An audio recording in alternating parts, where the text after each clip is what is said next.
Live from downtown Detroit, Local 4 News at noon starts now. I don't think the heavy stuff's going to come down for quite a while. That famous phrase holding true here in mid-Michigan, or the southeast Michigan, I should say, all over the state at this hour. The west side of the state is already seeing some of that snow that could be heading our way. Is this going to be a glimpse of what's next for us? I'm about to find out. Good to have you with us at noon, everybody. I'm Jason Colthorpe. And I'm Kim DeJulia. A little flashback for you. Mid-Michigan? Mid-Michigan. I was imagining the west side of the state where all the snow is moving across. It's coming in. So let's get right on over to Ashley Bersey, who is talking about those snowy chances coming in for the end of the week and the weekend. Yeah, so we're in and out of a couple chances. The first one will be a weak clipper system that rolls through tomorrow, but it could give us maybe an inch, isolated 2 inches in some spots. Nothing that we can't handle around here, right? But it'll be this weekend, Friday into Saturday, that could be a bit of a whopper, and we'll talk more about that in a moment. Right now at this noon hour, cloudy skies over the big house, although I'm sure that the attitude there in Ann Arbor is not too cloudy. Everyone's still on cloud 9. 35 degrees, winds out of the west-northwest, I should say, at 16 miles per hour, so it makes it feel about 10 degrees cooler with the wind chill. We do have some lake effect snow bands that are crossing West Michigan into mid-Michigan, and a couple little spotty flakes flying around here. That's not going to amount to much. In fact, the rest of the day today, just cloudy and I would say calm, but the winds are not calm. Wind gusts are already exceeding over 30 miles per hour out there.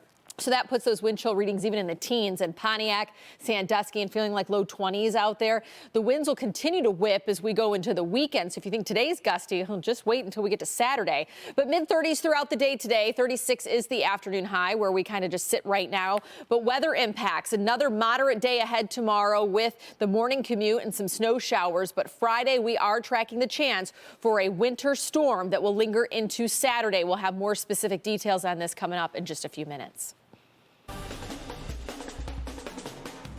We might be 2 days after the national championship victory for the Wolverines, but the fans are still pinching themselves. Seriously. And while there has already been celebrations with the team, folks are still waiting to hear more information on a possible championship parade. So Pamela Osborne is on this story for us today. Hey, Pam.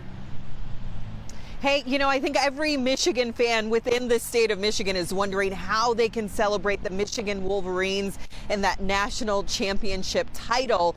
Talked to university officials this morning. They are still in the process of finalizing those details for a formal celebration that's supposed to be taking place this Saturday. It was late last night that players and coaching staff returned back home to Ann Arbor to quite the welcome. Fans braved the cold, the rain to get a glimpse of the team. Their dedication did not go unnoticed. It was a mission. It had lofty aspirations and high goals, and we never lost sight of it. We never lost sight of those goals. We never lost sight of the mission. We completed the mission. And I want to thank all of you for coming out here tonight.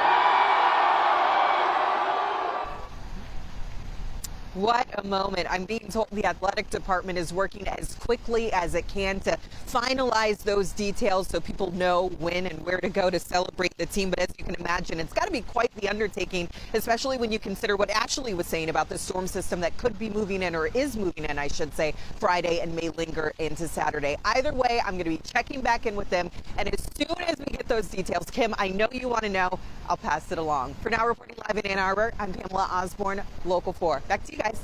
Yeah. I really do need to know. Right. And it doesn't matter how much snow, I'm going. Yeah, or wind. Exactly. Well, thanks so much, Pam. And a reminder for the Michigan fans at home right now on Local 4 Plus, you can see behind-the-scenes look at the celebration from the field on Monday night. It is available anytime under the new releases tab. Some good stuff there. Go check it out.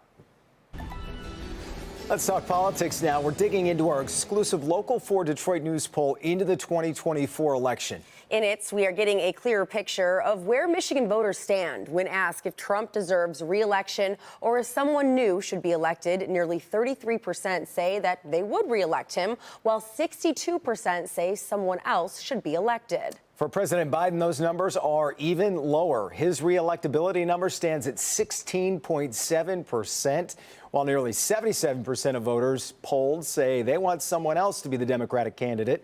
We're working to get reaction to these numbers from both sides. We're hoping to have that tonight on Local 4 News. We also talk about interesting numbers. We'll have more on the open U.S. Senate seat. That's coming up on Local 4 News at 5. Some major decisions expected tonight about the future of Taylor schools. The school board is considering a restructuring proposal, and the plan does not have widespread community support. The major problem the district is facing, well, it's money. In July of 2025, they'll have an annual deficit of $5 to $6 million. The plan to help the bottom line includes building closures, the demolition of others, and consolidating schools. A vote is expected at this special board meeting tonight at 6. We'll follow developments throughout the evening. And a health center, the center of controversy at Northville schools. Last night, the school board tabled a plan to bring a health clinic to one of its campuses. It would be open to anyone from preschool to 21 years old. The idea has created some concern in the community, so the school board is looking into those concerns. The board will revisit the plan next week. A man from New Jersey set to be in federal court today for what prosecutors are calling an elaborate kidnapping attempt that unfolded over Christmas. George Mandarakis is accused of trying to kidnap his ex-girlfriend from a Trenton church on Christmas Eve. Police say they found rope, handcuffs, and weapons in his car. He'll be in court at 1 p.m. for a detention hearing. Now let's get to that massive and deadly winter storm slamming the country. 4 people killed down south after a string of tornadoes swept through that region. And while parts of the Midwest and Great Plains are dealing with over a foot of snow and frigid cold, the Northeast, the system bringing the torrential rains, strong winds, and power outages. Maggie Vespa is in the hard-hit Des Moines, Iowa, with all of it.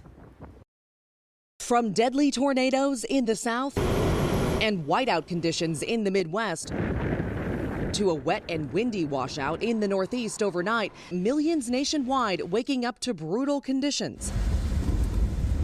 The result of a sudden, violent winter storm system barreling across the country. Overnight, cities on the East Coast from Maryland to New York to New England drenched by torrential rain. Power outages spreading across the region. Powerful wind gusts causing temporary ground stops at JFK and LaGuardia airports. On Tuesday, a string of winter tornadoes tearing across the southeast, decimating homes and flipping cars like toys.